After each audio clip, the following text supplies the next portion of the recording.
אני שרון, מטפלת במוזיקה. אני מרפאה בעיסוק. אני עובדת סוציאלית תואר שני. אני מטפלת במוזיקה. פיזיותרפיסטית התפתחותית. ואני קלינאית תקשורת. מרפאה בעיסוק.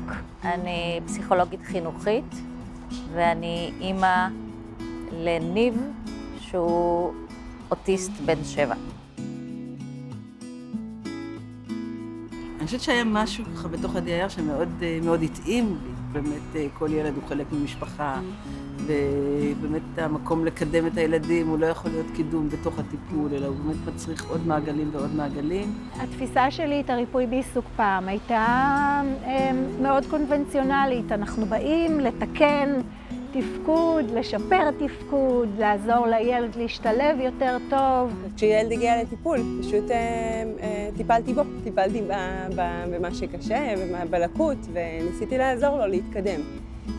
והמודל אפשר לי לראות את הילד בתוך מערכת גם רב-מקצועית וגם משפחתית. זה היה שינוי מאוד משמעותי בכלל באיך אני עובדת. לא רק מזווית של קלינאית תקשורת שרוצה ללמד אותו על פ"ג, אלא ממש להסתכל עליו כילד שלם, להסתכל מעבר למה שכאן ועכשיו בטיפול הספציפי, להסתכל עליו מערכתית, להבין את ההקשר המשפחתי שלו. ההבנה שילד הוא מכלול, שצריך להתבונן על איך הילד הספציפי הזה חווה את העולם, מאבד אותו. במקום להסתכל על מה חסר לו, אנחנו מנסים להסתכל על מה יש לו, הכוחות שלו. הוא מראה לנו הרבה את הדרך, אבל צריכים לראות אותו. כל ההבנה של הפרופיל של הילד, ההבנה של הלמה, איפה זה פוגש את הילד ואיך הילד מבין את העולם, זה משהו שכפסיכולוגית אני פחות הרגשתי ולמדתי בלימודים שלי, והייתי צריכה לגלות תוך כדי העבודה שלי, וזה מאפשר לי להתכוונן לילד ברמות אחרות.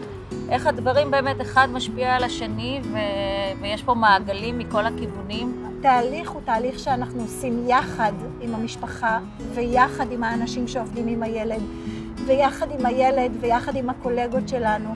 כל עוד אנחנו לא נדבר באותה שפה, אז באמת הדברים יהיו בפרגמנטים בודדים. כל אנשי המקצוע מתרכזים באותו ילד, תורם לקידום של הילד והמשפחה, אבל תורם גם לקידום שלנו, כי אנחנו נחשפים לגופי ידע.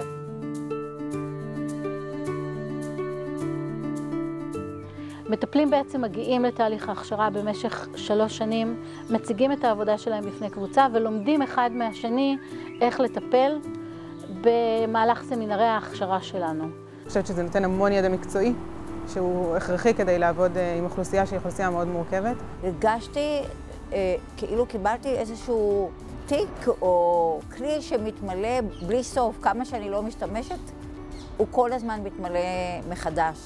התחלתי להבין ששם אני מקבלת את העמוד שדרה התיאורטי. הכי מסביר לי טוב מה אני עושה שם. עוזר לי לעשות הרבה חיבורים בין תנועה לבין מרכיבים אחרים של התפתחות. א' הוא תהליך נפלא, הוא תהליך של גילוי. העבודה עם צילומים, שאנחנו מצלמים את עצמנו, הוא קשה מאוד. ויושבים על שברירי שנייה. ומסתכלים בדיוק מה קרה על הרצפה שמה כששיחקנו. אחרי שאתה עובר את השלב הזה איך אתה נשמע בווידאו, איך אתה נראה בווידאו. אבל אנחנו מגלים איך אחרים רואים אותנו. מה קרה, איזה צליל גרם לילד לעשות מה. אתה מתחיל לראות איזה כוח יש לזה, לראות את הנקודה הספציפית, ולחזור אחורה ולראות מה היה ומה יכלתי לעשות אחרת ומה עשיתי טוב אולי. וזה לא תהליך פשוט, כי זה קצת תהליך של לקחת את כל מה שלמדת ואת כל מה שאתה כבר יודע, ולשים אותו בצד. אף פעם זה לא נגמר, אני כבר שנים לומדת ואני עוד תלמיד אלמד, ואני גם אפילו אשמח לבוא שוב למתחילים.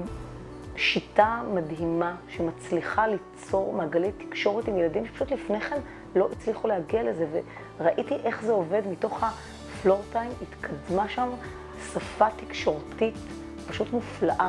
זה עשה שינוי מאוד גדול באיך אני רואה את היחסים שלי עם אנשים, באיך אני יכולה להשפיע. הרבה שיחות, הרבה הדרכה.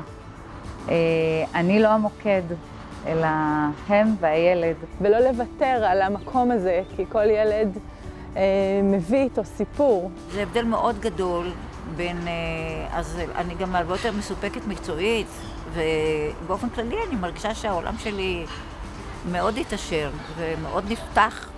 מחלחל לכל מקום שאתה נמצא, כאילו אני חושבת שאני מביאה את זה לכל מרחב שאני נמצאת פה. המודל הוא בעצם המסגרת שדרכה אני עובדת, והוא באמת מלווה אותי גם בחיים עצמם ובתקשורת שלי עם אנשים. אני לא חושבת שאפשר להתקל במודל הזה ולהסתכל לצד אחר. אני חושבת שכל אדם שמוכן לקחת את המקום הזה של הלמידה, אני חושבת שהוא יעשה לעצמו שינוי מאוד גדול בהצטרפות לתהליך, בלמידה הזאת, במסלול הזה שאנחנו עוברים יחד.